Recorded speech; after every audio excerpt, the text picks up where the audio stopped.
Okay, Dark World. You guys are probably used to the Pearly feature matches and the local feature matches that I have up on the channel, but I wanted to dedicate a video talking about Dark World and my thoughts on this deck, because it's got quite a bit of hype recently, especially with the Ken and the Gen monsters, the TCG exclusives. The fact that these cards synergize this deck incredibly well for two reasons. One, the deck never really had a normal summon. It never really had a decent normal summon. And two, the fact that you can trigger your silver with a lot more ease. And maybe another reason that you can now play Geonator Transverser. Essentially lets you swap your normal summoned Gen and gives your opponent the Gen, and then gives you the Ken, which means you can trigger the effect, especially on the Gen, on your opponent's side of the field, which essentially makes them discard a card, which takes another card out of their hand, which plays really strong into your strategy. So, yeah, it enables quite a few big things to the deck, and I'm pretty curious to see how well it'll do. However, this video isn't me hyping this deck up, saying it's the best deck. Essentially, what I'm saying is this deck's pretty cool. I think it has so many issues, Dark Worlds. One being trolls in the format, and two, I've never really felt this deck is great going second. I feel like people that I've seen do well with this deck, or stories that I've heard where people do well at a regional YCS with deck, they've just had a really good day where they haven't hit draws and they've won a few dice rolls and the dangers haven't been sniped. You know, I feel like it's a really high rolly deck. That's not to say this will probably change. I do think this might change. The strategy is a lot more linear now, and it's a lot more easier to get those hand loops. But I feel like if this deck were to be majorly successful, it would have to have a lot of things go right for it. A draw would have to come out of the format for this deck to do well, and be up there, you know, taking majority spots of a YCS top cut, for example. But I still think this deck can certainly pack a punch, and these cards do bits.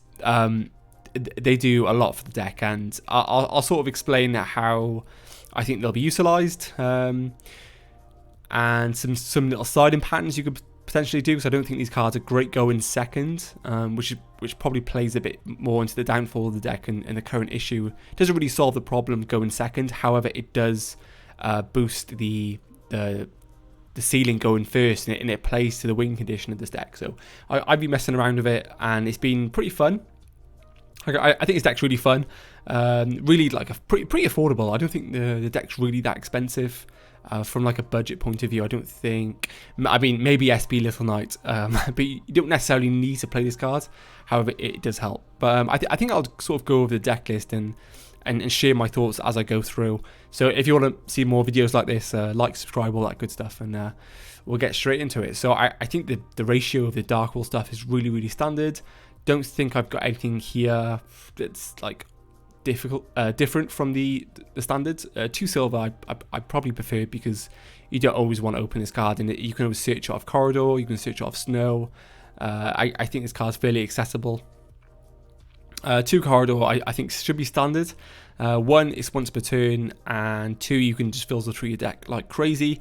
One of the benefits to this deck actually that you can afford to play not many non-engine, and sometimes that's like terrible, but the fact that you can filter through your deck once you start get going, sort of it boosts the fact that you can play minimum non-engine. It feels pretty nice. It feels like a Pokemon deck almost, because you have access to your entire deck. So yeah, I think 2's absolutely fine. In terms of the rest of the deck, I think, yeah, the dangers. So we'll talk about the dangers. Obviously, I think these are pretty much mandatory. These 2 Jackalope, 1 Snake. I like Chupacabra. It sucks to get sniped. Maybe you can afford to cut Chupacabra and Bigfoot, because it adds to awkward hands where if they get sniped, then you probably don't get going. But I like the ceiling it gives the deck going first. Another level 4 and a level 8 to potentially get into Hope Harbinger. I think a benefit of this deck as well, that it can play Dweller, which is awesome. And if you get Drolled or Shifters, for example, they're more level 4 options to end on a Bagooska, to essentially pass the turn back to you, because that's sort of the game plan when you encounter those floodgates. that ideally you want to pass the game back to you by using Baguska or attempting to hard draw your skill drain or a D-barrier, depending on the matchup going first. So I like these cards. I think they're pretty fine as one-offs. I'm playing 2 Nessie, so I don't think this list is like perfectly optimal, but I just wanted to share some thoughts. And I actually think 2 Nessies is fine because you're filtering through your deck so much, and if you hit 1 Nessie and you see a multiple later down as you deck thinning through Allure, Gate, and having this card being sniped again, it just contributes to more awkward hands. So I felt 2 was absolutely fine. I think, yeah, this is probably like pretty standard. I justify my reasoning by playing a Chupacabra and Bigfoot. I think these cards are pretty valuable. So yeah, again, they do contribute to awkward hands, but I think they're still fine. So for these cards in particular, the Kens and the Gens, I'm actually playing Rota. So I'm playing essentially 4 copies of Gen, 2 copies of Ken. This sort of contributes to the rule of when you're playing 40 cards to play 5 normal summons, because essentially Reinforcement is the 4th copy of the Gen. So I quite like this little package here. I think this is pretty fine. And like I always say with this deck, you're always thinning, you're always ripping through your deck and drawing cards. You're going to see these cards. I think it's really important that you also, I don't know, let's say this is like a board here with my mouses. You always normal summon the Gen in a far left column because that lets you set up your transverser to swap the cards basically, which we'll get onto in a second. But yeah, I think this is pretty fine. You're probably thinking, why play Reinforcement? It contributes to draw. Like if you get drawled, you probably lose anyway. So the fact that this card contributes to draw is pretty irrelevant, because I'd rather min-max and just go full send and just say, if you have draw, you have draw. Like I'd probably lose anyway, right? Also playing 1 Ascension. I'm not playing Archives. I think that card sucks. I'd like to... Hopefully someone can persuade me that card's good. I think Archives absolutely sucks, but if you disagree and you have really good reason, please let me know in the comments. I'd love to hear it. But I think Ascension's fine at 1. You can search it, you can draw into it, it adds itself back. So I think this card's is fine at 1. 2 Gates. One card that's not in here that you could probably play is Zephyrius the Elite. We all played it back in tier format pre Shizu cards, where this card essentially was another danger. It put back dangers to your hand, it put back pillar in a planet to your hand. Sort of same synergy this card could have. So it could be a necessary inclusion, maybe, I don't know, cut like a layer, or maybe a cut down to like no Kaiju's potentially. But yeah, this card's it could be necessary to add in the future. But I think but going back to the Gates, I think 2 is absolutely fine. There's loads of hands where you go Genta, you special summon it back, you use Grapha or a Rainbow to put it back to your hand to search for another one, and any ones past that point just kind of feel dead. So you don't need it to win, but having 2 is nice, because you're going to see 2 turn 1 if you're popping off. So yeah, this is fine. Card destruction is insane. Also, another reason why I don't think this deck's amazing right now is tier. Imagine playing card destruction, your opponent, hits like you hit all the Shizu cards at your opponent's hands. You're gonna feel sick, right? So that's probably another reason why this deck won't see that much play, as well as Dweller being in the format. I'm not selling this deck the best way that I should be, but again, I'm just giving my honest thoughts on the deck and where it is right now. Not to say that I won't change in the future, because I think this deck will have its day. Every dog has its day, right? And I think that's the same with Dark World.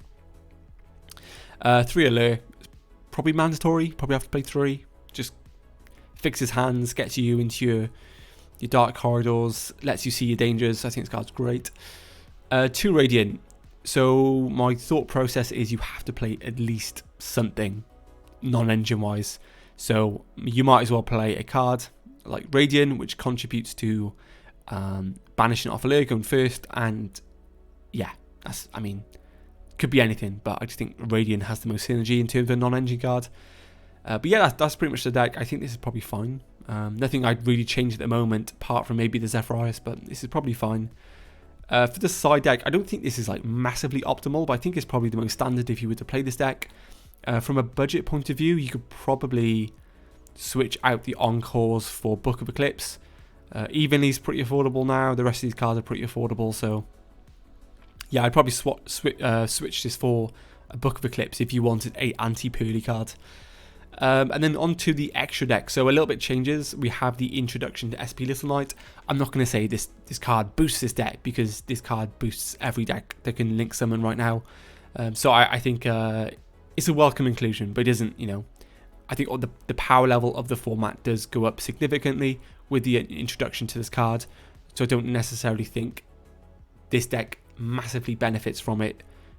In like a vacuum, I think everything benefits from it. So for me to say that, oh, this deck gets better because of this card, every deck gets better that can play it, except for decks like, you know, Labyrinth and Flunderies that can't really link summon. But yeah, I guess it helps. So one Grapha Fusion. I'll be honest, I've never summoned 2. Every time I play this deck, I've never summoned 2. So again, if you disagree and you feel like 2 is mandatory, please do let me know in the comments. I'd love to hear some critical feedback or constructive feedback. Dugares, Graceful Charity, gotta play it. Dweller, probably the best card in the format right now. Bagustka is your backup plan if you get Hand Trap Floodgated.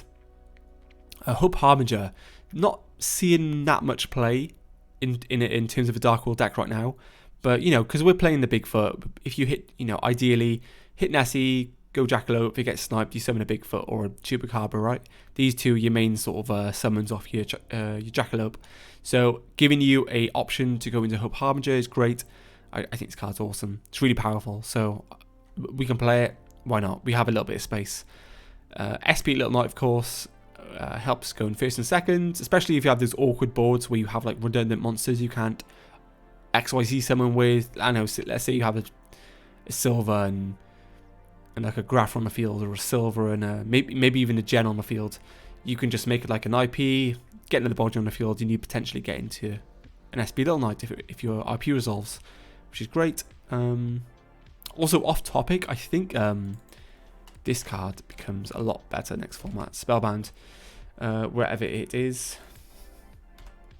I'm going off topic here, but I think this card gets a lot better, especially with the inclusion of SP Little Knight. I think IP will be massively in the format for any deck that can sort of put bodies on the board. So this card could be really good in the future. So pick your copies up now if you haven't. Also, it covers Flunder as well, which is pretty cool. And then yeah, Muckraker is essentially a Dark World card. I think this card is it always justifies a spot. It helps you play going first and second. It triggers discards, summons back fiends, opens up XYZ plays. I think this card's great. So now this card, the Transverser. So essentially what you're going to do, normal summon Gen, far left monster zone, trigger the effect. You're going to summon the Ken in the middle monster zone. When you have redundant bodies, you can switch them to trigger the Gen effect on your opponent's side of the field to make them discard another card. And then you can essentially just link off the Transverser and other bodies into an Appaloosa. So yeah, great card. I honestly think this card's worth playing. I'm not just saying that because it's niche, and it synergizes really well with these new cards. I actually think this card's really good in the deck because it plays to your win condition. Your win condition is discarding cards from your opponent's hand. Yeah, I get it. Tier's popular right now. You don't want to, hit tier cards out your opponent's hand, but at the same time, it's a diverse format. So I recommend playing this card for sure. If you want to see a combo video, I'll just whip out the deck and sort of go through some lines with you guys. I'm more than happy to do that. This deck's really, really fun to play, to be fair, when you're sort of solitairing and going first. Yeah. Anyway, Security Dragon, backed up with Akashi Magician. I think these two are really standard for the deck. Let you play through boards. Niche things you can do, like bouncing Radiant back to your hand. That is a play, right? Yeah, so you can Radiant and then, yeah, bounce his card back. So, pretty cool. Also draws you into cards as well. So once per turn, you can declare one card type, excavate cards, and then add them to your hand. So it lets you plays your win condition even more. So I like the synergy of these two cards. Phoenix plays through boards, Unicorn plays through boards, and another target of SP if you're fighting for your life. Appaloosa, part of the turn 1 board, and Sayuja if you're popping off, haven't been drolled, and you've got so many extenders, and you need to fix your hand, and you know it's game 3, you go in first, your opponent hasn't drolled you. It lets you see your skill drains, your D barriers. So I think this card is justified. So yeah, that's the deck, guys. Just my honest thoughts on it. I don't think it's amazing right now. These cards are broken. They're really, really good, but they don't solve the issues with going second. Yes, they do play to the deck's advantage, and it plays to the win condition. But yeah, it takes a power level. It takes the power level up this deck massively, but I don't think it puts it in a position where this deck is like the best deck. So if Droll comes out the format, if things go well for this deck, it could be a really good call for a future YCS or a future like regional. If you're in your locals, if people start dropping Drolls, to whip out your Dark World cards and have some fun. But anyway, guys, let me know your thoughts. Let me know if you enjoyed, and I'll see you in the next one. Take care.